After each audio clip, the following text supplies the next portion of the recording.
Ladies and gentlemen, the best wrestling podcast around, The Heel Mob. From Brooklyn to your living room, it's the best podcast to listen to. Morning, even afternoon, hear clever blind girl and a Jew talk about wrestling. They do it 24/7, cause they love to speak on it every week. That's why they are best friends, and they're back once again for some wrestling talk. So sit back, relax, it's time for Heel Marks. They're not just smart, they're Heel Mobs. They're not just smart, they're Heel Mobs. They're not just smart, they're Heel Mobs. Ladies and gentlemen, fans and friends, we are back once again. I am the custodian of charisma, the ophthalmologist of optimism. I am the hyperactive heel and your messiah of mischief. With me, as always, she is the sultan of sarcasm, the sorceress of sass, the blonde ballbuster, and everybody's favorite coat. That's right, I am Brady. She's Danielle. Together, we are the best friends in all the land. And with us, as always, he is saltier than the sea. He is the contractor of comedy. He is everybody's favorite curmudgeon king. He is Salty John Sosis. We are the Heel Marks. This is the Heel Marks. Welcome to another edition of everybody's favorite wrestling talk show. We are here to talk wrestling. In particular, we got NXT Battleground that just happened last night. We've got Raw tonight, which will be the go-home Raw, leading us into Clash at the Castle next week. So let's kick it off, guys. Let's talk about what happened last night. NXT Battleground with their host, Sexy Red, featuring, of course, the debut of the one and only all ego Ethan Page in the main event. Danielle has been smiling ear to ear ever since. Yeah, I was super excited about this. I'm surprised they gave him a title shot so fast. Like, he came out, attacked Trick like last week, and we were like, oh, and I'm like, oh, they're doing it. They're making him main event and have a match. I was pumped. I wish they kept his entrance music. It's not confidence, it's all ego. I'm not loving this theme, but honestly, they could have picked any one of his past entrances, and I kind of would have been okay with it. Like, any one of them. Yeah. John, are you familiar with him at all, Ethan Page? Yeah, and I also, it's like I was torn. I'm like, do you give him a title shot and then he loses? Do you give him a title shot and he wins the title? I kind of like getting the loss out of the way early on so you don't have to have this big moment. So I'm not completely against how it went, but yeah, I can understand a lot of people on the roster being annoyed by it. At least they put it into the storyline a little bit to play on the ego. It kind of made sense. So here's what the streets are saying. The streets are saying the original plans for this pay-per-view were actually Noam Dar to be the number one contender and face Trick Williams for this match, his first title defense. Noam Dar got hurt, which is why they wrote him off, and that's why they attributed the attacks to Ethan Page, rushed him in for a 1 week build to this match. That's what the streets are saying. Streets say a lot of things, so I don't know for sure, but that's what the streets are saying. And so this was, whether it was a case of WWE getting Ethan Page signed and them being, you know what, I don't want to wait, let's just do it, or if it was a case of them needing something last minute. They had Ethan Page and they were kind of like, okay, you know what, let's go with him. So I do believe this was a last minute change. They had to change plans, and it seems like because of that, Ethan Page is now kind of, as soon as I don't know if you guys seen it, it was like a digital exclusive thing, but as soon as the show went off the air, and I'm so upset at myself for forgetting his name, but one of the guys from Noam's stable that Ethan Page attacked, that took out, he attacked him again. He did it on NXT, and now he did it when the show went off the air. So Ethan Page is kind of already now involved with that feud. I like it. I love it. I love everything about this. Yeah, it makes sense. And he lost because of a distraction, so it didn't make him look weak, and I think it could continue this. Kind of a self-inflicted distraction. Like, I hate when the heels get too into the ref.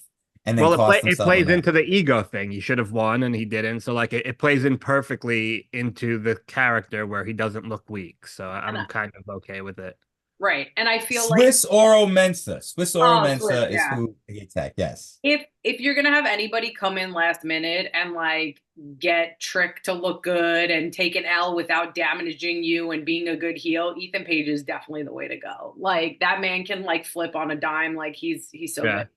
I will say, I feel like the last couple of Trick matches I've watched, his finishes are very weird. Like the finish of the matches are always very abrupt, and they happen very quickly. Like they're always they're kind of trying to establish his finisher as one you can kind of just be hit out of nowhere. You never know when he's going to hit you with that trick shot type of thing. And I think that's kind of what you're sensing from these finishes. Maybe. Because all of a sudden I'm just like, okay, I was like, so it's going to come now. But I feel like it's a weird buildup. It like happens immediately. And then I'm like, oh. Right. Yeah. It's one of those where they're establishing that anyone who challenges the champion, you take your eye off the ball for a second. Boom. He's going to hit you with that trick shot. Yeah, I've just noticed that's like a reoccurring thing.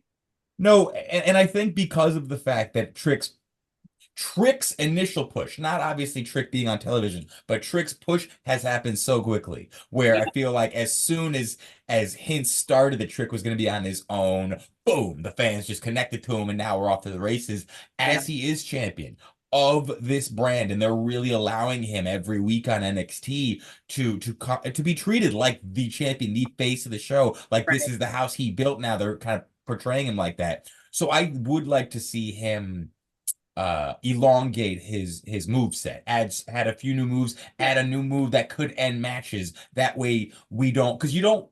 Haters are they attract champions like fucking flies. So you don't want to give them reasons like, oh, every match finishes the same. You know what I'm saying? You don't want that. So I'd like to see Trick Williams get maybe another match ender in his arsenal. And maybe defended on like if they have him defended on a regular episode of NXT, have him finish with another, and then boom. Like that's what I'd like to see from him. Right. Yeah. I've just been noticing like that happens a lot where his finishers are very like, oh, it's over. It's not his finisher. It's just the finish of the match, I should say, not his finisher. Which I guess. So as much as I love, I think you've just been spoiled by AEW, where the finisher actually finishes the match. there aren't 18 false finishes. I think that's what's happening right now. I mean, WWE does that sometimes too. I feel like the Usos have like 15 false finishes. Yeah, every now and then you do get it's a generational thing. Yeah, like it's like this new crop of generational wrestlers. They like the false finish. They like playing with people's minds, but at the same time, it's not like they have like 3-4 finishers in their arsenal, kind of like they did back in the day. For example, Rock could hit you with rock bottom. That's his finisher, but you could have kicked out, and it's fine because he still has the people's elbow. Ironically enough, where how's the people's elbow the finisher other than rock bottom? But nonetheless, I digress. Well, now it's Cody Rhodes has to do Crossroads 3 times to win a match, and it's like, okay, well then that's not really a finisher if you have to do it 3 times. You didn't finish the guy the first time. That's because that's a stupid finisher. You know how that he did that Trinity finisher, like that Trinity of finishers solely. I want this in the video game. He's like, this is gonna be cool in the video game. I'm gonna do it, and then they're gonna have to put it in. That's 100% where that came from. I'm convinced. I miss a big deal of kicking out of a finisher. I remember like those were big deals when you kicked out of something. Like, remember how they protected End of Days for like ever. I'm still so sad about that. And I think Corbin still is also, that they made him give it up to Drew out of just a non-title WrestleMania. Yeah, it wasn't even, it was WrestleMania, right? I think it was WrestleMania, yeah. Because it was a big deal, but I think it got overlooked really quickly because it wasn't for anything big. It was just, it was on the way towards Baron's kind of downfall. Like he was on a downward spiral, which took him all the way to NXT and then back up to the main roster. Real quick about NXT and main roster talents. I've seen some people complaining. I think the complaints are silly, but complaining about the fact that every person from the main roster that was on this show, they lost. We got Mishin losing in the ladder match for the North American Women's Championship. We got Carl Anderson and Luke Gallows losing for the Tag Team Championships. And then we've got Shayna Baszler. Oh, wait, is that? No, there's Shayna Baszler, of course, losing to Lola Vice. I think this is what they're here for. Like, that's ridiculous, though. The whole point is supposed to be, what you're basically doing is you're beating a main roster talent, and sure, in the moment, it's making it seem like the NXT talent is over, but you're sending a main roster talent down there, back to the main roster with a loss to a lower talent, and you're devaluing your main roster talent before they go back. What should be happening is exactly what Becky Lynch did. You send them down there, let them win the match, and make the NXT talent fight back to beat them and get their title back. To have them retain a title and beat them and retain the title, you're devaluing your main roster talent. You're making it seem like this was just a small bump in the road for your NXT talent. So who in particular on this card, do you think they all should have won? Is there one match in particular you think? I think first of all, it was ridiculous that Shayna Baszler lost at all. I think that's the only one. That's the only one that I can see. No, that's the only OC, one I can see someone complaining about. The OC also. The OC is potentially getting into a big storyline with. So they're gonna carry the NXT Tag Team Championships to the ring with AJ? Absolutely. And then you could bring Axie, you could bring those guys up to help Cody. Like, you can bring them into the main roster picture and elevate them. Even if they were gonna do crossovers like that, then I get you.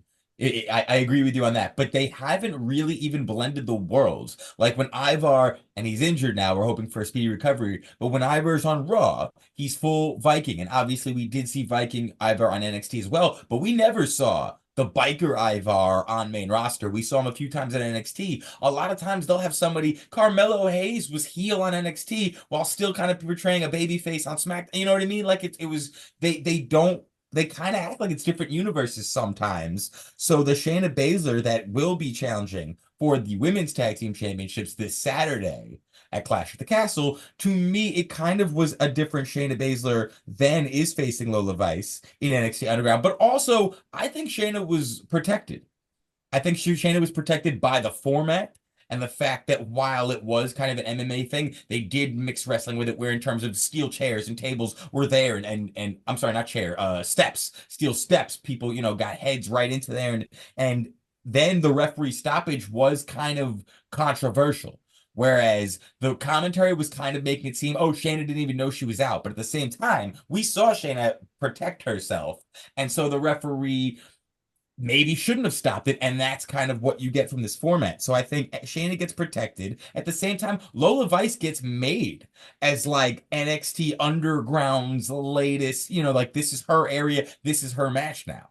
But it's just not believable. And then she does her stupid dancing at the end. It's like you just got into a brawl with like someone who just beat the shit out of Ronda Rousey. I did think that was silly. I thought at the very least, walk up the ramp and then do your signature dance, like kiss my ass and then walk away.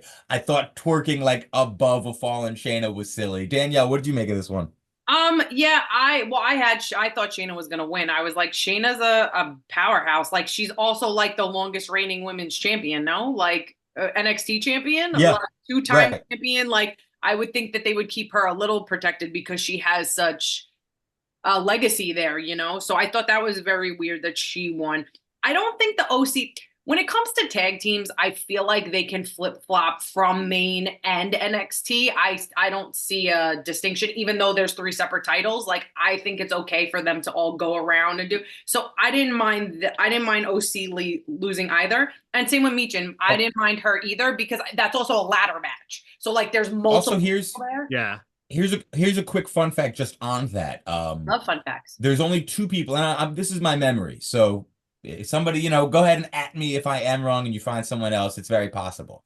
But to my memory, the only people who have gone from NXT to main roster, back to NXT, and then back to the main roster, and won a title in their second run in NXT, Finn Balor, winning the NXT Championship in his second run, and that was a 2-year run. He wasn't, and Baron Corbin coming back and winning the Tag Team Championships with Braun Breaker. Both of those happened when Becky was an NXT champion beforehand. Oh, she wasn't? No, that's why it was a big deal when she won the NXT Championship, because Becky was never an NXT champion until she went back. Right, never did that. Yeah, that was a big deal. But Finn Balor came back and won the title. Because he wasn't on the main roster anymore. Same with Baron Corbin. Baron Corbin wasn't on Raw or SmackDown, left. These guys are still on Raw and SmackDown. And what do we say when somebody is leaving NXT and then they're going to the main roster? They're usually leaving on their back. They're putting someone over on their way out. Shayna Baszler's done now. She's probably we're not gonna see her on NXT anymore. She came in to do a little bit of tag teaming with Lola Vice, and then they split. Shayna Baszler's going back to Raw so she can try to become a tag team champion. She had to put over Lola. That's why they brought her here. Same with the I'm trying to OC. get it. I just feel like I think if it ended a little bit different, like you said, with the ref stoppage, I guess that's okay a little bit, but I was very surprised with Shayna. I also forget about the time. Sorry, go ahead. No, I was just saying I forgot that Finn came back and won a title. I totally forgot that he was NXT champion again. I totally forgot. Yeah, Charlotte too, of course. Charlotte's the only one now that I think about it. Main roster, while still on the main roster, she returned to NXT, won it again, took the NXT championship around to Raw. And it was okay. So I'm forgetting Charlotte. Yeah, but forget about the title. But that was also they were trying to do something different to like they wanted to almost elevate the NXT championship with that. Yeah, but it doesn't like the title. I don't think the title matters. Like the fact that Becky Lynch, it doesn't matter that she went back and won the title for the first time. She went back, beat an NXT talent, and then it was a bigger deal when the NXT talent beat her back and took the title back. Like when you give, I think that's why they had Shayna and Lola establish themselves as a little bit of a dangerous duo before making Lola turn her back on her and then leave her laying. Like this was the story Shayna was brought in to tell, into putting her over. With Mishin, I think Mishin, they kind of just wanted, if something tells me Mishin just heard that this match was happening backstage and kind of campaigned to be in it. So I could be, I'm totally making that up, really. I also something tells me Mishin was like a ladder match for the first ever. Yeah, please put me in that. Yeah, but also I think they see her as a vet who can be the person to pick up slack in that match if it's needed. So I don't even think she needed to. I don't. If she did put herself up for that match, I don't even think it was a conversation. They were probably like, "Oh, absolutely." Like perfect selection. And short of the Mae Young Classic, they've never really done much with Mishin, no matter what name they called her. So I liked her in the match also because I could have seen her winning. It would have been a solid decision to put it on her because they're separating her. At least I think they're separating her from the AJ Styles OC thing, because if you watched her in the backstage brawl on SmackDown, she was still screaming, "Keep AJ's name out your mouth! Keep AJ's name out your mouth!" Sounded like Will Smith at the Oscars. So despite AJ not including her in any of his plans, keep AJ's name out your mouth. That will set her off. So that ladder match also, I was very surprised that Kalani Jordan. I was very surprised. I was like anyone else I could have seen winning, I was very surprised. I don't hate it. I was just very surprised. I'm surprised they went that route. Yeah, for me, the dark horse going in was Fallon Henley. I thought, like, if I had to pick somebody I wasn't suspecting, she would have been my dark horse. Yeah. So yeah, I didn't even have KJ Kalani Jordan on the radar. My, long shots. Yeah. Yeah, I didn't even have her on the radar. I really thought it was gonna be Parker, or I thought it was gonna be Soroka. Honestly. Yeah. In fact, if I'm looking at this, I definitely had her ranked last in terms of probability. So yeah, I was just all the way wrong. Definitely. But I thought the women killed it with the ladder match. I think it's not an easy task to be put out there in a ladder match. I'm sure most of them have never been in a ladder match. They do it on a PLE to declare your first ever champion. It's not an easy task, and I did think they all killed it. Yeah, it's a very easy match to be botch-tastic. But I think they're realizing that they need to bring excitement to Money in the Bank and to the Elimination Chamber. So they're going to be having a lot. I'm considering these audition matches. Like that didn't need to be a ladder match. That could have been a tournament they could have done for the title. Like this was an audition for those bigger matches. I do think also they tried to keep it with when they first introduced the North American title for the men. They did it in a ladder match. That was the first thing. So they tried to do equivalent. I would say that's probably why. Right. No, it's 100% why. And to their credit, I do like, and this is something so small, and it's probably got Triple H and Shawn Michaels written all over it, but I love that they're not scared to name drop Adam Cole. I'm scared they're not just acting like, oh yeah, and you never forget when our first NXT North American champion was crowned in a ladder match and the winner won. I'm glad that they're not afraid to say Adam Cole won it. He's a part of their history. It's usually petty shit like that you see the companies do, and I always forget Adam Cole was the first. I always think it's Ricochet. I'm like, yeah, Ricochet won, and then you always say it's Adam Cole, and I'm like, that's right, it was Adam Cole, because they were scared to and we were there, Danielle. What'd you say? They were scared to name drop Dana Brooke. Oh God. Well, no, they keep orchestrating these teases. Ethan Page, isn't he from AE? What the? oh, Yeah. that's Dana. I mean, Yeah. Ash by L. So I like that I think it's fun. It's really fun. Like, It's really funny what they're doing. They know what they're doing because they want to attach it to whatever, but just yeah, because they like they're gonna be, they know there are WWE fans that won't know these people from where they're from, so Right. they know what they're they're playing with it. Yeah. yeah. Speaking of that match, and I'll say this, I love that Ethan Page got to main event his first match. I love that Trick Williams' first title defense was in a main event. With that said, a lot of the complaints I've been seeing about that match are that it wasn't necessarily main event caliber, and not even them. It only got 12 minutes. And I think when you're thinking of a main event of a pay-per-view for the championship, you're expecting more. I think the biggest problem with that match being the main event, though, was that it wasn't the most important match on the card.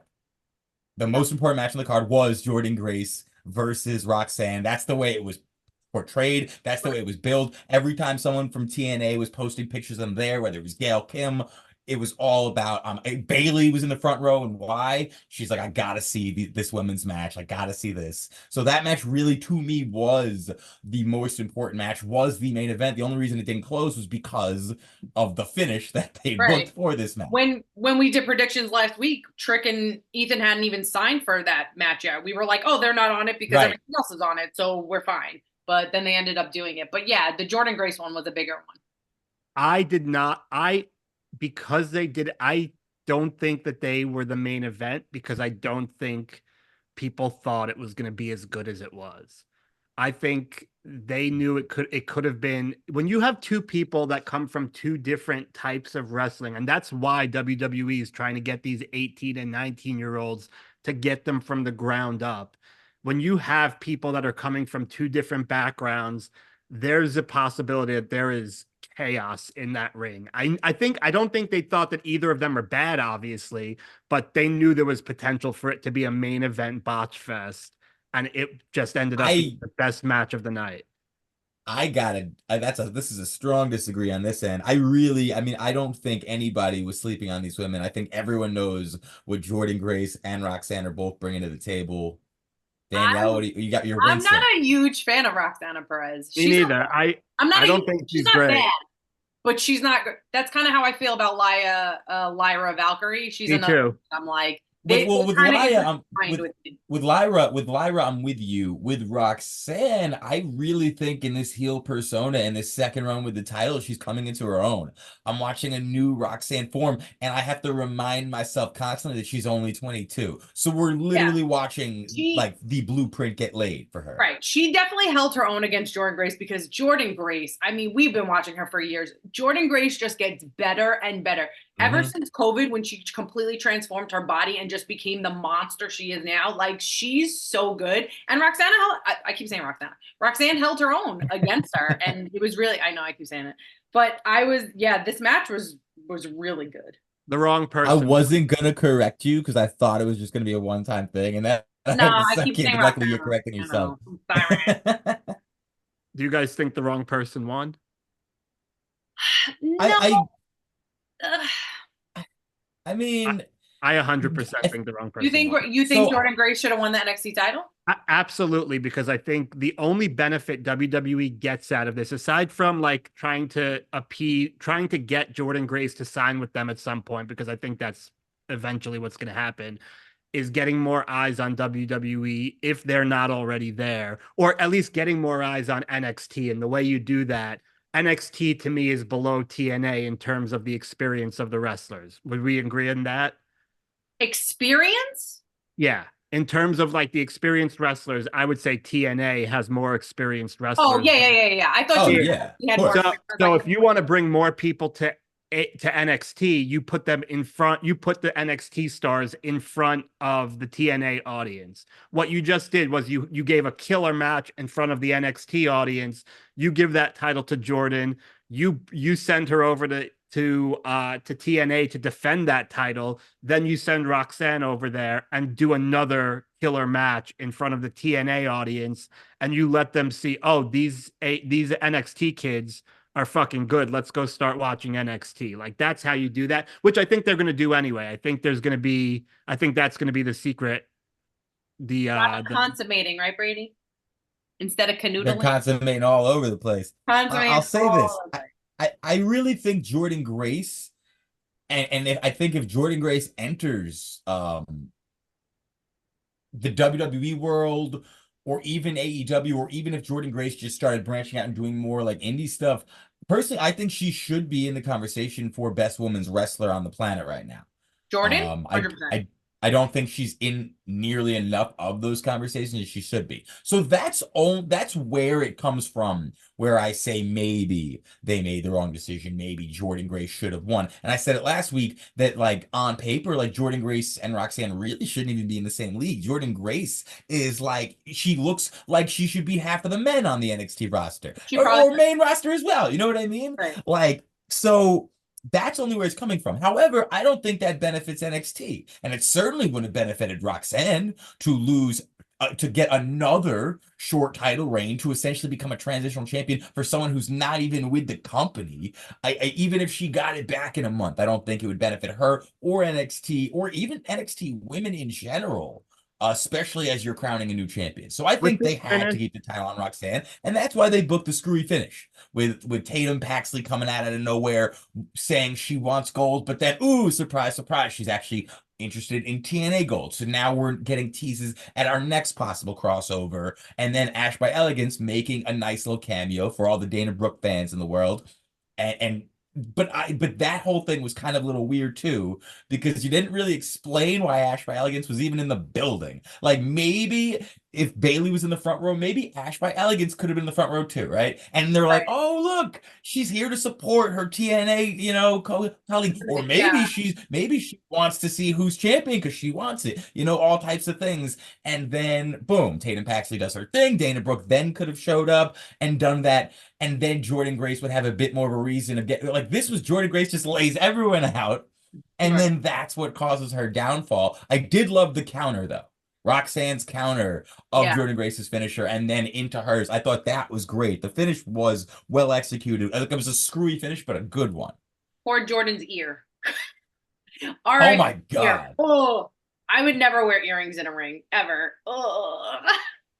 Yeah, me neither. Like, especially with the way they wrestle and just a fucking headlock alone. And just like, are you kidding me? Like, I would have no piercings at all. Yeah. I like the triple threat match too. Like, I was surprised. You know how I feel about triple threat. Dude, Femi's a monster. He's so good. Like, so I feel like a lot of the triple threats we've seen over the past year I've been have okay impressed with. you. Like, I feel like they're starting to evolve their styles. Maybe they're going out of their way. They're like, what would Danielle do? I'm going to tell you what they stopped doing. They stopped doing the two wrestle and the one at the end laying outside for like 40 minutes. Like, they actually like are fighting each other and like helping each other or teaming against. I think they've fixed their my triple threat problem. I think that's what it was. Yeah. The match has evolved. Obafemi is a goddamn monster. Jesus, he's so good. Like, where do they find this specimen? Like, he's insane. He's so good. Seriously, he's a beast. And just everything from, like, if you watch his entrance, like, he's got like an aura about him. Like the way he walks, the way he swings his arms, the way he holds up his title. Like, the guy is money. WWE has something special with him, and I think they need to keep this title on him for as long as possible. Definitely. Pretty much until they decide he's ready for main roster. I don't even know if I would put the NXT Championship on him, because honestly, by the time they do, they're only going to have like a month until they're like, you know what, let's just throw him on the main roster. We got to put you in the main. So at this point, like, let him just be the forever the NXT North American champion until he's ready to get drafted or signed or however they do it. For me, the biggest thing that people are going to be talking about, and this match was great, loved it, but after the match, later in the night, is when Gallus, the trio, attack Wes Lee by himself, the solo guy. He's got no backup. He's got no friends. He has plenty of friends. They're just not in NXT. They're in a treehouse somewhere. They're hanging out in the treehouse. I just want this would have been the perfect opportunity. Maybe they'll do it. Did you see what's his face? I think they're leading into it. Yeah, because Zachary Wentz posted and he was like, dude, I'm only a call away or something. And I was like, oh, please let them reunite the Rascals. Which, like, the teases are cool, but him teasing it almost makes me think it's not happening, right? Like, the second I saw the attack, the first thing I texted you was like, oh my God, they're actually doing it. Like, it's happening. And then when he starts tweeting about it, it makes me think, oh, well, fuck. Now they're not going to do it. Maybe they now will. they're just going to pair Wesley with like another NXT tag team. We're all going to be butthurt about it. John, are you familiar with the Rascals? No. Oh, so Wesley. Oh, man. Zachary Wentz and why am I forgetting the third one? Trey Miguel. Yeah, they were the Rascals. They were a trio on TNA. They were super fun. Like, such a fun stable to watch. They had the treehouse. They had like this whole gimmick. So Wesley and Zachary Wentz came to NXT for a while, and then Zachary Wentz left. They were tag champs, right? Yeah, in NXT. Yeah, Zachary Wentz got let go because he got like a things that were said. Yeah, but then he's been in TNA ever since. Yeah, TNA. Keep saying NXT, but it's not true. But yeah, I hope they do a little crossover because there's so many possibilities for crossover. They need to. Like, there are also some people I feel bad. Sorry, go ahead. No, I'm sorry. I know what you're gonna say, Jack. Go ahead. No, they're just people I feel bad for if WWE ends up buying TNA. Right, because like Ziggy and all of them. Ali. Yeah, like all the ones that just went Mustafa Ali, like aren't they all on TNA? Yep. Well, the funniest thing is the Ethan Page of it all. Because Ethan Page left TNA to sign with AEW, and as soon as he did, AEW started canoodling with TNA, and now he left AEW to sign with WWE, and as soon as he does, they start consummating together. And he left TNA in a crazy way. Remember that Johnny Karate or whatever? What was it? Karate Man, right? Johnny Karate is from Parks and Rec. This was Karate Man, yes. What was the Karate Man, right? And he did this whole thing, and he was so pissed the way they did it, and he was so mad at it. But I would love the North to reunite. Ethan Page and or John even just the North to fight. Like, I just feel like they'll fight each other. They don't have the team. I'll take them beating each other up. Josh Alexander's a monster. He's somebody I love. Josh Alexander so much. Him, Moose, all of them. Yeah, I mean, listen, I would love it if they would actually go all the way. And I know it's it's a little too close to Forbidden Door, but like legit, give us a crossover. Give us a TNA versus NXT pay-per-view, an entire pay-per-view, basically Survivor Series, crossover matches. Like that would be fire, and that would be big talking point, right? And huge for morale because I think that's what happens when you've been with WWE for like 5, 7, 9, 13 years. Yeah, you look at all the people you're facing on the live events, on the Raw, on the SmackDown, and you have faced them all. You're looking at NXT solely because it's a new crop of talent for you to have new, exciting matches. How many people in WWE want to face Moose right now? You know what I mean? Yeah. Like, this is the shot. Yeah. Get Ace Austin over here to fight people. Oh, money all the way. Man, I love TNA. Like, the main problem comes from the fact, and this is where this is why I kind of never thought this relationship would really happen like this, is because TNA has always been pretty good about letting people go. If they are going to sign with WWE, they'll let you out of your contract because they want what's best for you. They understand we can't put you on movie posters. We can't put you on the biggest channels. We can't give you the money they're giving you. So if you want to go, we're not going to keep you here. But now WWE's able to like kind of get them more interested in wanting to get there without even actually having to do anything wrong.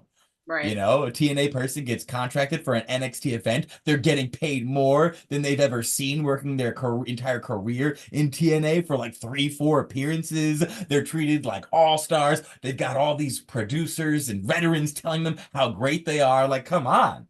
Like, TNA could lose their entire roster real quick. Yeah, Broken Matt's over there. So many people are over there. You got Chef HBK just chefing shit up. Yeah, Chef HBK. Did you see the little video him, Jordan Grace, and Sexy Red did? Yeah. I thought it was cute. Everyone says it's so cringe. I thought it was cute. I don't know what a Sexy Red is. Still She's a rapper. Go sexy, get it sexy. That's what she says? That's her song? That's her song. So she's talking to herself in the third person? No, it's the crowd screaming, get it sexy. Oh. Or she's talking to her people who, her fans are all sexy as well. Oh, okay. So she Sexy coined world that them Sexy her- Red lives in. All right. It's like really, it's the anthem for the summer, really, because everyone needs to be told they're sexy once in a while. Yeah. And everyone needs to be told that you're not a sexy boy. Oh wait, no, he was a sexy boy. He wasn't a boy toy. That's what it was. Yeah, he's just a sexy boy, and he's not anybody's boy toy. So he shouldn't be upset in McDonald's when they run out of boy toys because he's not a boy toy.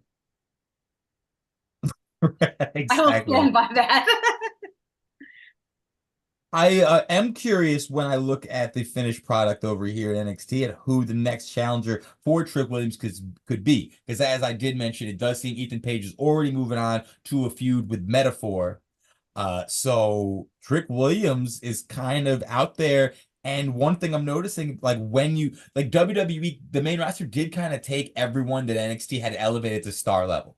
They took Braun Breaker, Ricochet, the Dragon. They even took Baron Corbin. So who else is left to kind of step into that role, or does someone on the main roster who hasn't really been, getting that use, do they maybe come in to give another veteran a shot at kind of reinventing themselves or just creating a threat?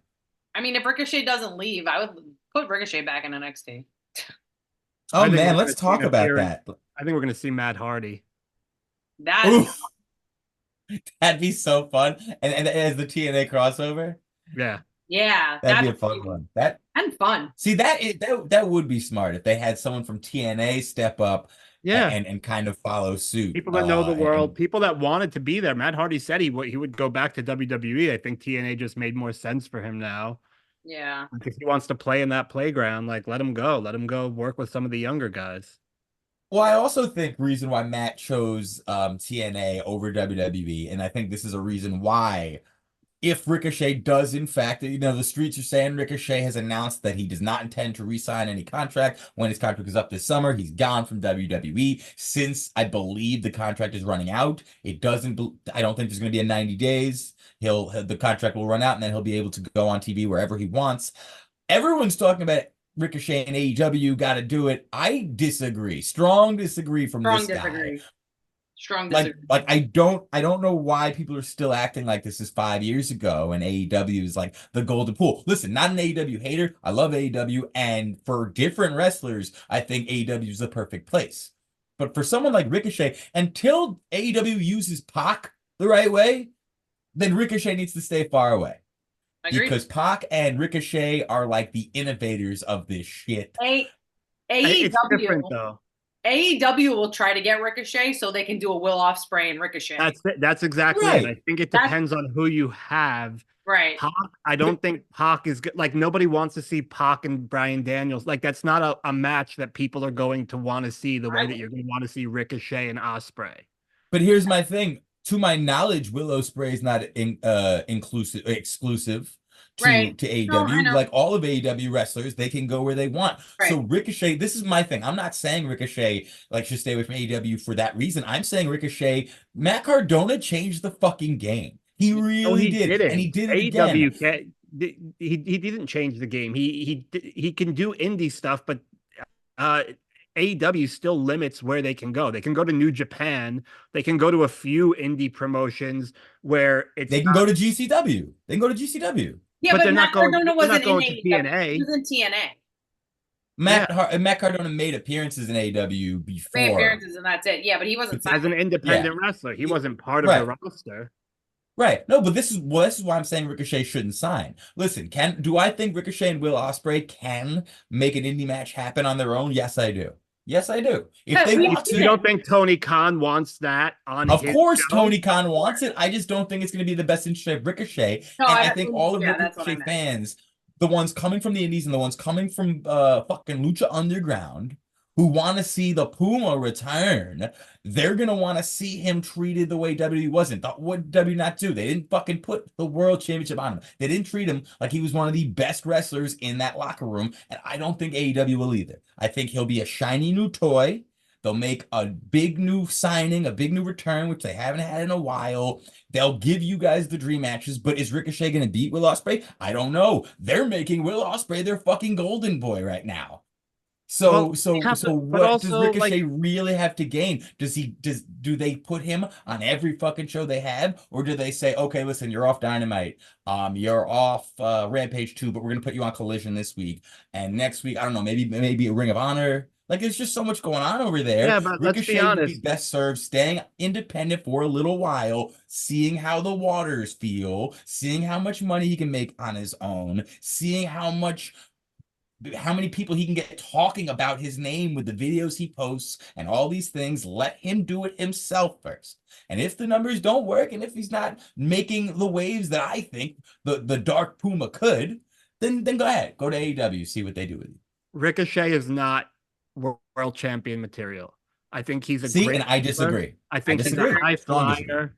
I do not look at him and say this is a guy who can carry a company, carry the world title of a company. I think the same way about Mustafa Ali. I think he's a great wrestler. There's no way in the world he was ever going to be world champion and be allowed to carry a company. It's just not. It's not him. People used to say that about Cody Rhodes. You know that, right? All the time. I mean, I still don't think Cody Rhodes. They put the belt on him and we're wrong. It's okay to be wrong. No, I still don't believe that about Cody Rhodes. They put the belt on him and look at what's happening. It's kind of tanking.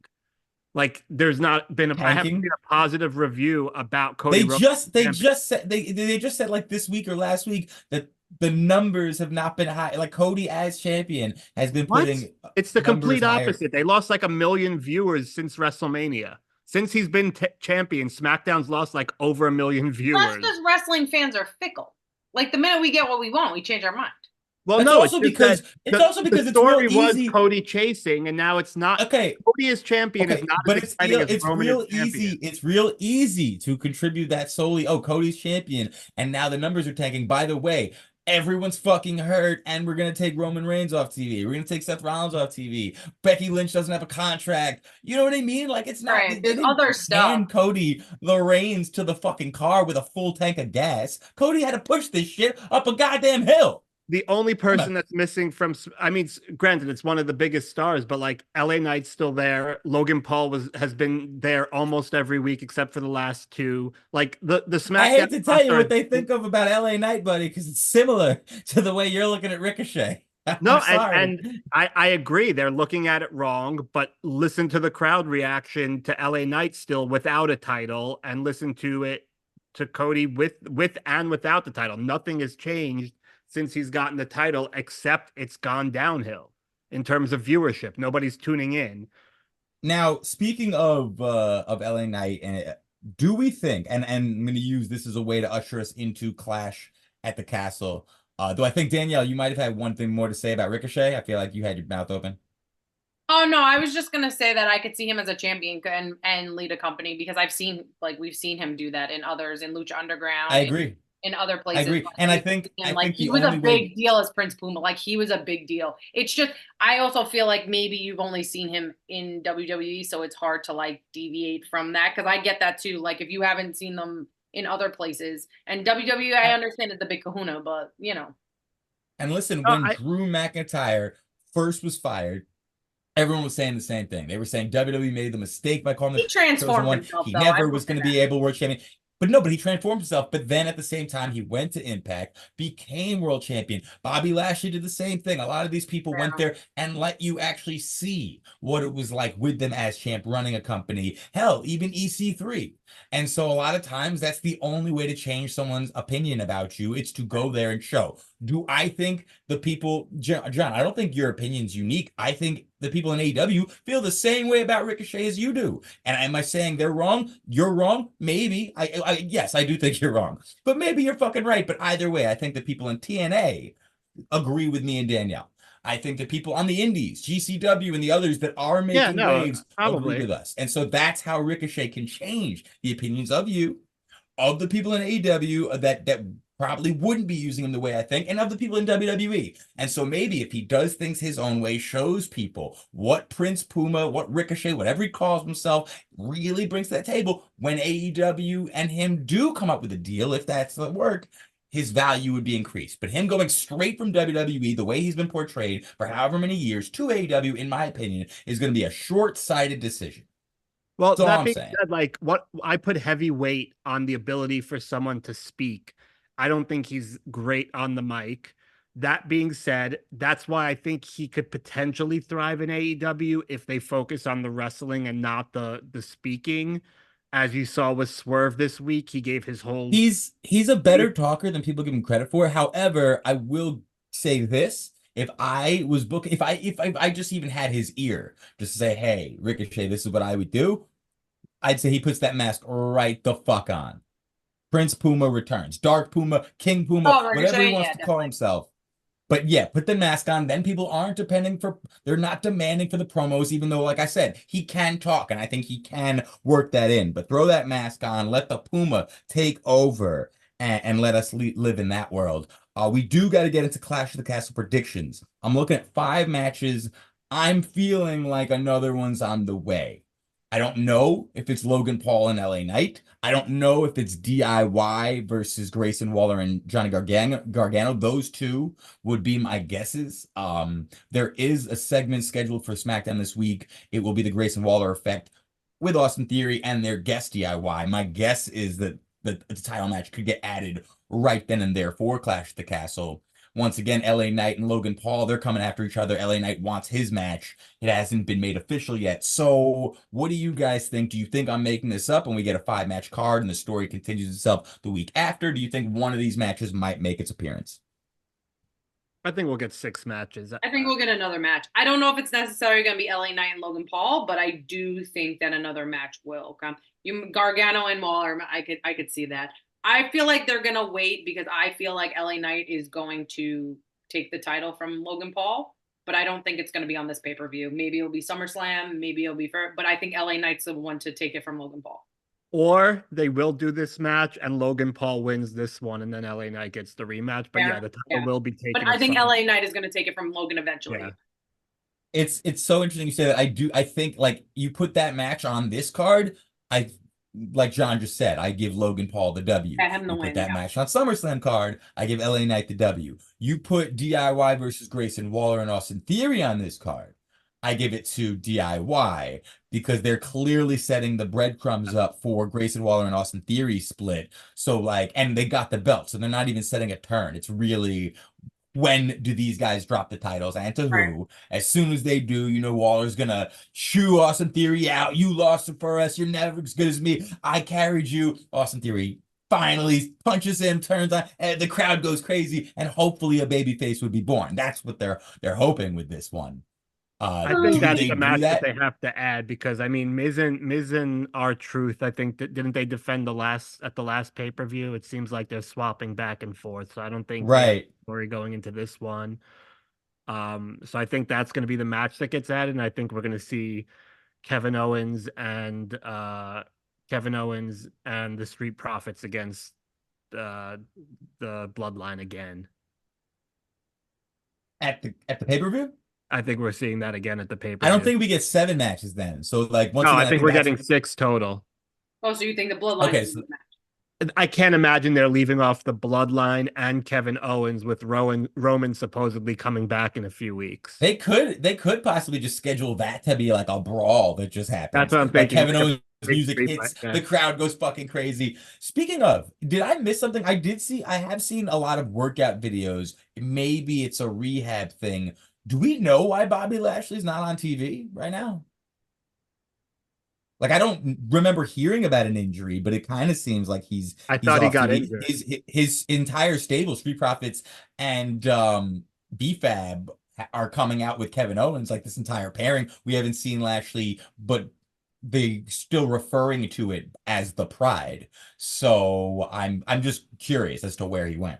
I thought I read that he got injured for sure. Okay, yeah. And so, it didn't require surgery, but it was definitely an injury. Okay. And so, yeah, like I said, I've been seeing him rehab. So hopefully we're getting closer. I'm glad they found something fun for the Profits and for BFAD to do as far as this. Interesting thing about this card, for me, it's so hard to pick the winners because it seems like it should be so predictable almost. Like the predictable ones are the hard because I'm looking at it's like one title has to change hands, right? But No. if DIY and Grayson Waller and Austin Theory get added, well, there it is. That's the title changing hands. And if I pick my winners for this one based on one title changing hands, boom, the whole thing blows up. I think there are going to be 2 titles that change hands here. Oh my God, John, you're You driving me too? crazy. 2, I'm always wrong. Let's get into it. 2, possibly 3. Whoa. All right. Well, then let's figure out who John thinks is walking away with titles. Let's start with the female, the women's tag team champion match. It's Bianca Belair and Jade Cargill. They're going to defend against Alba Fire and Isla Dawn, Shayna Baszler, and Zoe Stark. Oh, I go first? John, who you got? Sorry. I think Bianca and Jade are retaining. I don't think they're losing the title anytime soon. John, you agree? Yeah, Sam. Okay, interesting. See, when you said 2 or 3 title changing hands, I for sure thought that you were giving this one. Oh no, to, I knew exactly who he was picking. Yeah. Okay, fair enough. I agree with you guys. I think this would be an easy one for them to have the title change be, and it would get them a good response if they did give it to the locals. But I'm going Bianca and Jade as well. I think they'll retain. This is gonna be a fun match, though. I wish Shayna Baszler and Zoe Stark were actually being put in a position to win. I'd love to see them get the belts, and I hope they do soon. But this is gonna be, I think, like this is the continuous time of them coming out non-champions. And I think unfortunately they're going to be the ones taking the pins too. So I mean, in reality, let's- if they wanted to give it to the home team, and I have a few more minutes, so we don't have to rush through this, but if Okay. they want to give it to the home team, Bianca and Jay don't have to take the pins. So there is that chance, but I don't think they're going to lose it right now. Right. I mean, that's what I meant by this would be easy to take it off them, because you could protect them, and Bianca and Jade you can keep them together as a very popular tag team, or you can separate them and they'll both be fine. So it's not like with these other teams where we lose now, what next? Yeah. Speaking of what's next, let's talk about the most over story going in WWE right now. I'm talking, of course, about Sami Zayn and Chad Gable and the Alpha Academy. That crowd last week, and literally the past few weeks, like they get louder and louder every week. It's a fever pitch. They are fiending for some Otis. And Akira and Maxine got some love as well. Man, oh man. I want Sammy to have the title a little longer, but Right. Alpha Academy storyline is so hot right now. I feel like you got to give it to Chad, because then we got to get Otis eventually. Like, we got to have Chad can have it for a while. Yeah. Maybe even past SummerSlam, just for a while, because he's going to be so obnoxious and you're going to hate him so much that you're going to be so behind Otis to finally turn on him and be like, no, I'm coming after that title. So for me, I love Sammy, but I'm going to go Chad with hopes that Chad wins so we can continue this Alpha Academy storyline. Yep. Same. I think we're heading down a path where Otis wins his first singles title as an intercontinental. What a pop he's going to get too. Oh, it's the only story that should be going. Like it has to be the progression of the story. I mean, that's what it needs to be, right? Like they need to have their fingers on the pulse and feel, okay, wait a minute, shit. A baby face is born again. Otis, it's his time. We got to do it. This is, and listen, and Danielle, I agree with you. It's tough to see Sami Zayn get such at the end of the day, kind of a underwhelming title reign, coming off of Gunther's, coming off of WrestleMania. But the fact of the matter is, and we said it going into WrestleMania, Sami Zayn was the wrong choice. Chad Gable put himself on the map. Chad gave himself the story that they needed. Chad Gable was the guy. And you're right. You went with Sami Zayn. Cool. You turned Chad Gable heel. Cool. Chad Gable is still the fucking guy. Chad Gable never stopped. Wait. But what's interesting is I think if Chad Gable was the guy at WrestleMania, he'd be in the Cody Rhodes situation. We'd be like, what now? The fact that he wasn't, I completely changed my opinion, because now what can happen is Sami Zayn loses the title. Sami Zayn takes on the role that Chad Gable had. He coaches Otis to beat Chad Gable, and this is going to take Sami Zayn around the new year into the world champion picture, and we get Sami Zayn where he was supposed to be, and all those other stories had time to play out. So you could probably have Drew and Punk are going to have probably fought for the title already. Damian and Finn are probably going after a title, have probably had their title run, their title program already. And now you can have Sami inserted back into the picture at a higher level, and he played his part bringing that Intercontinental story together. So I think this is like a perfect. I mean, just that last week when Chad was yelling at everybody and Otis stepped in front of him, that crowd was fire. That pop, like people were so for it, and it's the only way. You got to put gold on Otis, and in order to do that, you have to have him beat Chad with gold. Chad has to have. And you know what? Tonight's going to be just as more painful because and it's like every week they do these segments and it's like you feel like, because the crowd's so there for it that you're like, oh wait, this could be the moment, but it shouldn't be. It's just a Raw. We've got a pay-per-view, this and that. So it's like tonight they're gonna, and I believe it's Otis versus Sami scheduled for tonight. But I'm sure Gable's gonna get a mic in his hand and he's gonna have a belt on. So who knows? But like Chad Gable really is pushing these people and pushing the crowd to their limits, and people just want to see Otis stand up. So my biggest fear is that they are setting Otis up to just stand up to Gable and help Sami, but that would be a disastrous decision. And the truth is, Sami Zayn doesn't actually need a memorable reign for the IC title. This isn't his first time holding the IC title, and also they tried to build up him at WrestleMania like he was winning the big one, and that's a testament and a credit to what Gunther did with the title. But let's be real, this is not the big one for Sami Zayn. The big one for Sami Zayn is the World Championship, and like John said, this is a way to get him into that conversation, and provided he gets past Gunther at SummerSlam, Damian Priest is a vulnerable champion. You kind of never really know how long they're going to let him keep it. You never know who's going to take him. Sami Zayn's a perfect person to do that. So it might be best. I do foresee a trade happening, though, where Sami would kind of, and I don't see it long term, but for a time being, he would inherit the Alpha Academy, and Gable will snatch himself up the Creed brothers. And we've got that. We've got Sami, Otis, and Tozawa. There's also the word going around, like when they have that bloodline versus bloodline, Sami goes and takes the fourth spot in Roman's bloodline. Makeup Fatu comes I said that almost instantly. I would love to see Sami Zayn return to the bloodline. Sami's got a lot to keep him busy that he doesn't need a title for. Right. But yeah, just to wrap this one up, I'm gonna go with you guys, because it's the best booking call, but also I think if maybe with our powers combined, we can get Chad Gable manifesting it. We're manifesting it, baby. We're manifesting. Let's do it. Let's do it. So yeah, Chad Gable's gotta win, and I almost feel like maybe Otis turns almost immediately. If I was them, I'd hold off, maybe have a Raw celebration, and then see how long we can keep them hooked. But I do kind of feel like they want that crowd to react to Otis here tonight at that pay-per-view. So there might be right after it wins. Boom. Let's go for Bayley versus Piper. We got the women's championship on the line. John, this is who I'm thinking your first is. Am I wrong? No. So I got to bail. So I'm going to give you my last three picks.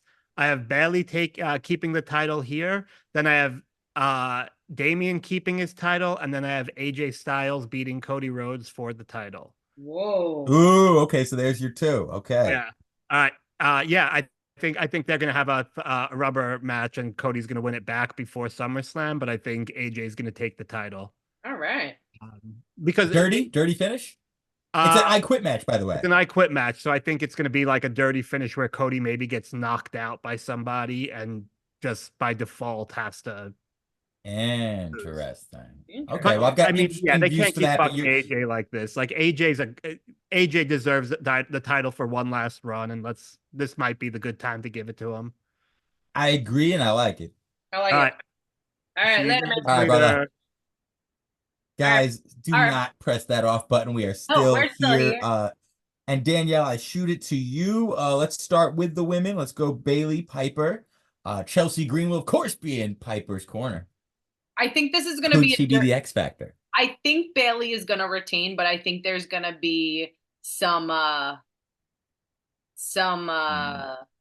I almost said canoodling, but that's not the word. I think there's going to be some dirty stuff going on. I think Chelsea's going to enter collusion a lot. Collusion. I think maybe it's a DQ. Like maybe Piper will win, but Bailey still retains because there's a DQ or something weird. I would love to see Piper with the title, but Bailey just won that baby, and I want Bailey to have this title, and I think Bailey's good for the women's division. I think Bailey is a locker room leader too, regardless of like, I think people sleep on her as one of the 4 horsewomen. I don't know why, because I think she's up there, and like, I think she should retain for as long as she can. Yeah, I agree with you on that. Like, I totally think Bailey should retain. I don't think she deserves a short title reign after everything she did last year with Damage Control, the rough, rocky beginnings the Damage Control had to what they were able to become, to her winning the Royal Rumble, to WrestleMania. Also, this might have been, I might be speaking differently if they had booked Piper differently for like the past ever. Agreed. But like, it kind of seems like they didn't look at the beginning of the year and say, hey, where are we going at Clash of the Castle? Oh, okay. Let's get Piper set up because we're going to have to do that match. Yeah. No, they waited until like a month ago, if that. Definitely. You know, and kind of just press the button. Let's not only have Chelsea annoy her way into this match for Piper, let's also try to establish, let's remind people about the Mae Young Classic. Let's wait until 2 weeks before the pay-per-view to remind people about everything Piper did and all the world champions she held all across the world. Like, they just, you know, and Piper cut the promo of her life. She's never been given a chance to do so until this. Right. So amazing job to Piper for making me even have to think about this one. But at the same time, WWE just didn't do enough to make me really think they're going to do it now. Have I been wrong before? Sure. I remember when Becky Lynch was fresh off her first women's title, and we didn't think Alexa Bliss had a fucking shot. Alexa Bliss walked out champ, and she didn't even have a hometown crowd helping her. So we could be wrong, and I think Bayley's the type of veteran who wouldn't necessarily mind dropping it to Piper. Yeah. I think Bayley's the type of veteran who would land on her feet, and Piper would excel. But I am still going to go with Bailey in this, and I'm hoping the crowd loves both of them and isn't just hating Bailey, because you never want to see your babyface champion win and get booed out of the building. Samesies. Don't want to see that. Right. Let's get into the one that John surprised me with. He's got AJ Styles beating Cody Rhodes. Who do you have?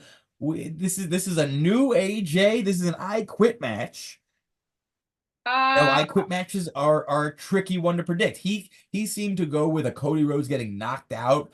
I don't know if we've ever seen like an I Quit match end by knockout. I feel like it's usually and this is why I Quit matches kind of grind my gears, because we're gonna have every time someone fucking puts an ankle lock or a fucking wrist lock, do you quit? Do you quit? The ref has the mic in his hand. I hate those fucking things. Yeah, I'm not a fan of these matches either.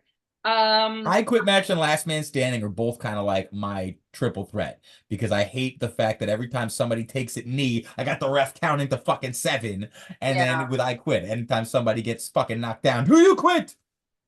No, I do not. I think Cody's retaining. I think they worked too hard to have Cody have this belt and did a 2-year storyline to have Cody. I wouldn't mind AJ being the one to take it from him, because AJ's the perfect specimen to take it from him. I just don't know if it's now. So I'm going to keep Cody. Yeah. I mean, also, this isn't going to be the main event, right? Like, It's got to be Damian and Drew. So, I can't wait for Drew's entrance. I hope it's something bagpipes and all the shebang. I hope he comes riding in on a Loch Ness monster. Like, I want all of it.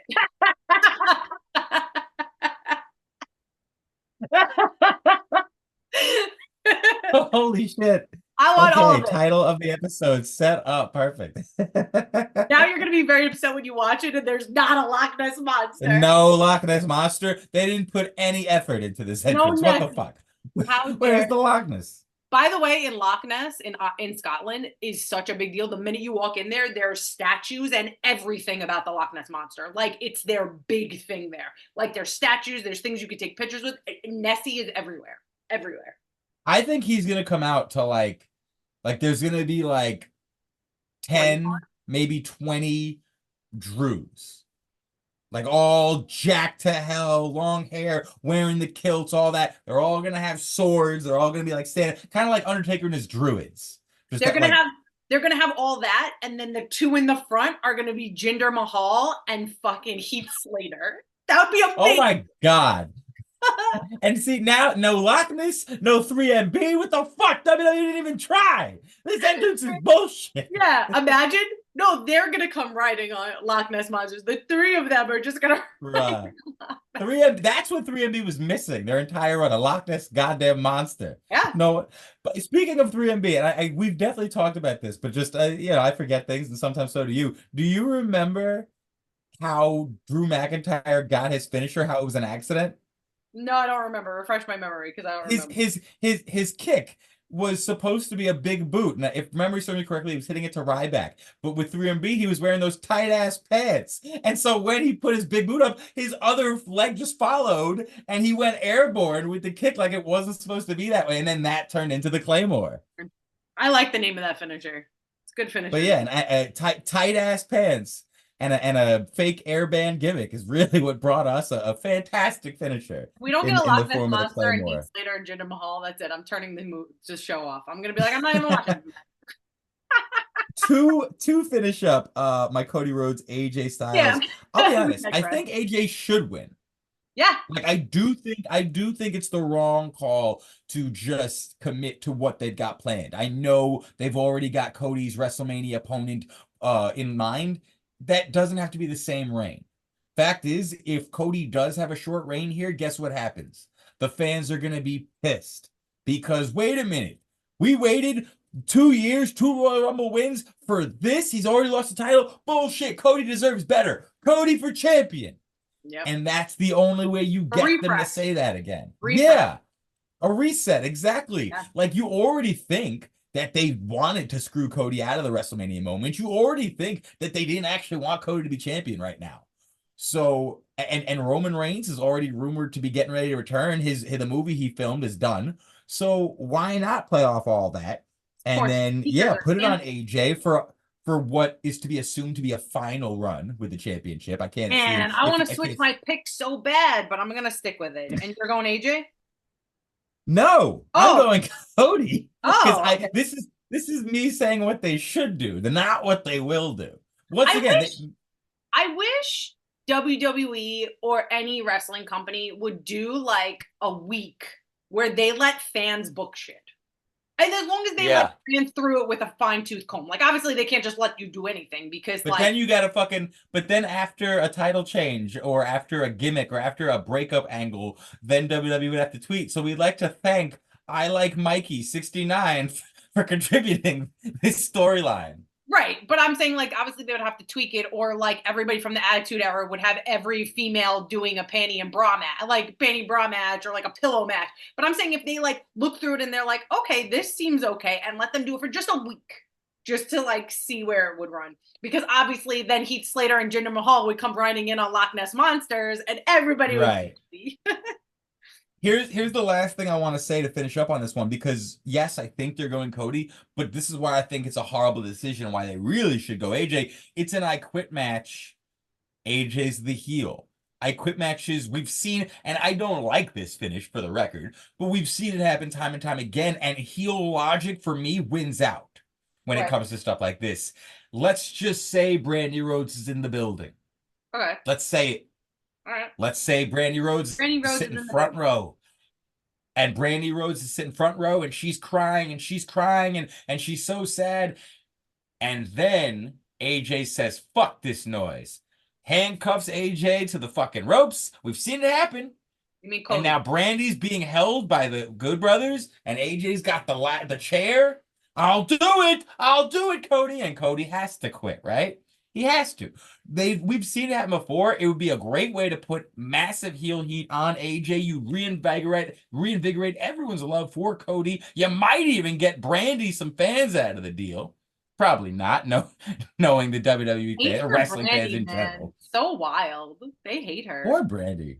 They really do. And her Her cooking channel was hilarious to me. I loved it because she literally starts it off by saying, I can't cook. This is not a cooking show. I'm going to drink with my friends and we're going to try and make shit without burning it. And that's what I loved because why? It's fucking relatable. I do that shit too. I can't cook, but I like to get drunk with friends to see if I can make something without burning it. I think when I watch it, I used to get frustrated because I'm like, no, what are you doing? Stop that. No, that's not right. Right. But that's where the disclaimer comes at hand. She's not a chef. She's like, not a chef. No. I think she cooked with Darby. That's what's really missing from the Food Network. Shows that are not hosted by chefs. Yeah. I just want to see hungry fat people tell me how to eat, really. Or they should do like people that eat in dorms and what they cook, like how they make like special things that they want to cook in dorms. I want to see what oh wait, who was it that just had it started like I sent it to you like last week as a cooking channel or so. They tried fuck. I forgot. Oh, Brutus Creed. Oh, right, Brutus Creed of all people. Never really gets to talk that much. Him and his brother and Ivy, they're very entertaining on social media. But yeah, he recently kind of started like not even a cooking channel, it's a foodie page or something where he's gonna be. He like tries food and shit, no? Yeah. Like that's the kind of stuff I want. What are you eating? How does it taste? I want Otis to tell me the sandwiches he makes. You know what I mean? Like Otis come on. Hard. Otis is on Wicked on the grill. I just said Wicked. I don't know why that came out. And Baron Corbin too. They're both grill masters. Oh my god, I want to watch Baron Corbin cook all the time. He lives in Tampa. Like, WWE did this back in the day. They should probably do it again. But they had all these wrestlers. JR with his barbecue, of course. They put out a cookbook. Everyone had like a special what? Me and M2J did a cooking video where we made sexual chocolate cake. Okay, we have to do that again. We got to make some. Yeah, we got to like do one. We got to get like a really good kitchen set up and like just. Mark Henry would love a slice of sexual chocolate cake. Yeah, we did his cookbook. We did the cookbook and we made somebody's chicken. I forgot who we made. Yeah, me and Matt did this in his old apartment. M2J. That's awesome. Yeah, that's so funny. Because he has the cookbook. But yeah, so I think Cody Rhodes will win this. Okay. But I do think it's a giant mistake. This is a golden opportunity. AJ Styles got himself white hot out of nowhere. And also, granted, Vince isn't running the show anymore, but apparently, per Mark Henry, when Mark Henry did the retirement angle and that led up to his match, the plan was to put the title on Mark. And Mark said no because he's like, bro, I can barely walk right now. Like, I can barely get to the ring. Like, this is it for me. You know, I'm happy for giving me one last run and all that, but I can't be on the road and doing everything the champ has to do. So, no, thank you. What a wonderful man Mark Henry is. Yeah, seriously, Mark's the best. But I do feel like this is kind of their chance to do that right, where AJ does the fake retirement, the brutal attack. It's an I Quit match. And like I said, there are outs. There are outs where it doesn't have to be Cody submitting because it hurts. It could be other babyface ways. I hope AJ wears periwinkle pants to match his periwinkle suit. All right, guys, let's look out. We're looking out for the Loch Ness Monster. We're looking out for 3MB. We're looking out for a nice periwinkle pair of pants. And if none of this happens, I'm going to be very sad. Oh my god, I hope. Let's get into, once again, what has to be the main event. Damian Priest, our leader of Judgment Day, and our campeon, fresh off his visit to New York, celebrating the Puerto Rican Day Parade. He will be traveling to Clash at the Castle to take on Drew McIntyre, and Drew thinks he's got it all in the bag because the crowd's going to want him. We know who John picks. Danielle, who you got? Well, normally I have to say Drew McIntyre first because... Of course. Always say Drew McIntyre.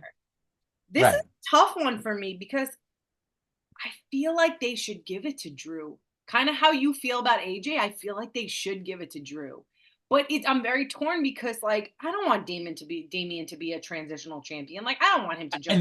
And that's I think the difference. Whereas in my scenario, and a big reason why I'm okay with it, AJ winning, I think, would actually benefit Cody probably more than it benefits 100% AJ. Whereas this wouldn't. Yeah, this is not that. I'm gonna go with Damian, but I feel like the reason Drew is gonna lose because CM Punk is gonna pop up somewhere or something's gonna happen. I don't think Right. it's going to be a clean Right. win. I think No, CM Punk CM has Punk to is cost going to him be the at the match. end of the ramp, sitting down Indian style, like cross-legged style, and then like with a mic and distracts him, or comes out or does something. I feel like CM Punk, like they can still solidify that storyline, because I don't think I don't think it should be a clean win with Damian. I don't know if Finn, I don't know if Judgment Day will get involved at all. But I'm gonna stick with Damian. The two reasons why you want to say maybe they give it to Drew. A, of course, the location. B, the fact that Gunther versus Damian doesn't feel as big as Gunther versus Drew. Yeah. That's just a fact. Yeah. And the way Drew's been rocking on all cylinders, the promos he's been cutting, the stories he's been telling, the character he's portraying, that man defending his title against Gunther, building up to that just is a different vibe. And also, let's not forget, when Drew had his title run, it wasn't in front of a crowd. It was 2020. Right. There was nothing. Right. And he got so what better way to pay him back? Yeah. How long did he have it this time? 4 minutes? 5 minutes? Before Damian cashed in? So, to have him have a legit run for a little bit? Has he earned a legit run? Damn right. Has he earned that legit run to start in front of his fucking family, his friends, his hometown country? Absolutely. It's just a shame because this kills Damian. This destroys him. We don't even know what Damian does at SummerSlam now, and they haven't really him. If Damian's reign was gonna end at Clash at the Castle, then the match that he had last week against Rey Mysterio should have been for the title. Yes. Also, because you haven't cemented anything. Right, and also what happens of Judgment Day? They're losing all their gold now. We don't have anything for Judgment Day, and Liv's coming and doing all that stuff with Dom. What do we do? I love what Liv's doing with Dom. She's so good. I love it. It's coming. They still are telling stories, which is good, but I think Damian for Judgment Day needs to hold that gold. I think he needs to have that title. So it's tough because Drew deserves it, but this is tough. This is one of those Clash of the Castle. You're like, oh, these are going to be easy matches to predict, but it's touch and go. I mean, listen, I think Drew's just doing the best work of his career. 100%. And I gotta believe that him getting an actual run will happen. And who knows? Maybe CM Punk actually finds his way to the title. And then as soon as me and you fucking grab our cameras to start complaining about it, we realize, oh, wait a minute.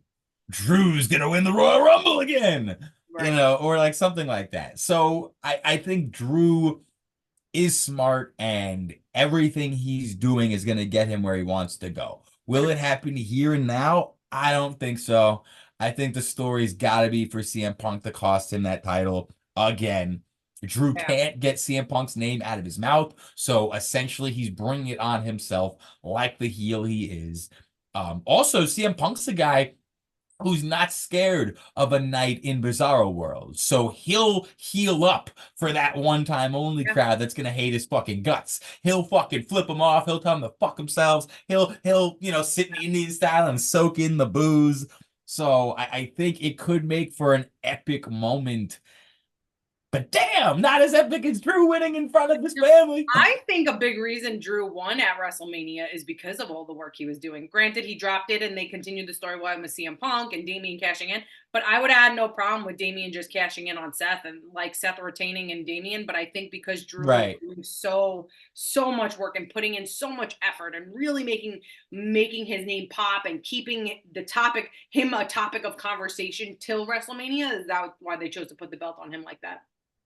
But you know what, man? I'm still worried about Damian. Because like I said, they haven't given him strong defenses. They haven't given him strong matches. They haven't given him anything since WrestleMania, really. He comes out, he talks, and he acts cool and calm, and that's great. But then he's also hanging out with these losers. The Judgment Day is just constantly running around like chickens with their head cut off, getting beat by God knows who. He's always complaining about him. He's fixing their messes.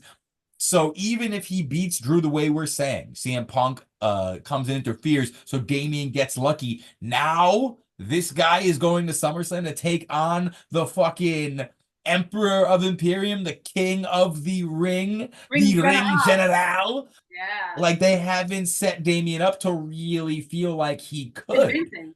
To be convincing. And that's a problem, because that was the power of Judgment Day. It was 4. It's 5 of them. They're you know what I mean? Like, if Dominic's gonna lose, if JD's gonna lose, if Finn's gonna lose, at the very least, them and fucking Carlito following around should be able to help Damian win, but Damian doesn't want their help anymore. So, like, what are we seeing? It seems like they're trying to set it up so that when Damian Priest does lose his title, at least the fans will love him. At least he'll switch babyface and go on his own. But it's like, is he really going to be better off then?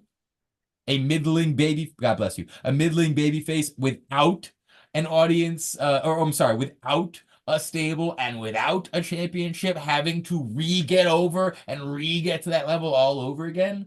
Like, it's just unfortunate. You know, we want to see the King of the Ring get a title shot, but it's so soon. We want to see Drew win the title in his hometown, but it's so fucking soon. I just want to see Damian Priest get a decent run and actually get elevated after this. 100%. And here's another thing about why they need to protect Damian more. They don't protect their Money in the Bank winners. He didn't wrestle a match to win the title. He cashed in. You have to work extra hard to give that guy a little 100%. credibility. They never do. 100%. Never. 100%. I completely agree. It just, I don't know what they do. See, this So I'm hoping Damian gets a win here and doesn't look so like a fool or so super lucky. Like, you know, establish him a little bit. Give him some Raw defenses as well. Rey Mysterio is a perfect one. Hall of Famer, former world champion. Like, he can have a good match with Drew at Clash of the Castle, but like, CM Punk costing Drew the belt, I don't mean it like he knocks Drew out or something. Drew gets distracted because, you know, CM Punk consumes him and he like turns his head for a minute or something like that, and Damian takes action and like cashes in on that and stuff like that. Imagine there's fake CM Punk sitting in the front row, distracting him. Like, just guys with paper bags over their head, like a callback to the Strange Society. It's going to be like the cardboard cutouts of JD and Scrubs, and they're just going to be randomly placed. And he just keeps thinking it's CM Punk. He thinks the timekeeper is CM Punk. All of a sudden, the bell keeper is wearing a CM Punk hoodie. He's turning around. Are you guys fans? What the fuck's going on? You're picking Damian, though, right? I got to put it. I am picking Damian. Yeah, I need Damian to get a good win here. Come on, Priest. I think these are going to be good matches, though. I do, too. If you had to pick one of the matches we talked about earlier, so it's DIY, the Tag Team Championship match, the Kevin Owens and Street Profits versus the Bloodline, or Logan Paul versus LA Knight. Which one would you say we got? The Bloodline, I think we would get. Which one? The Bloodline. I think the Bloodline KO we would get. Yeah. I almost feel like that may not be an announced match. Like, that may just happen like a brawl. Like a match finishes, they go backstage. How are we doing tonight? Oh, wait a minute, what's happening? And it's just a brawl. And Paul Heyman's screaming and crying and grabbing somebody's leg like he's fucking Jeff Van Gundy. Shit's crazy. That's what I'm thinking. Paul Heyman is so delightful. Yeah. All right, guys. Thank you so much for tuning in. If you don't already follow us on social media, we are at The Heel Marks. We are everywhere you listen to your podcast. Thank you so much for tuning in. And remember, we're not just smart marks, we're heel marks. They're heel marks. They're not just smart, they're heel marks. They're not just smart, they're heel marks.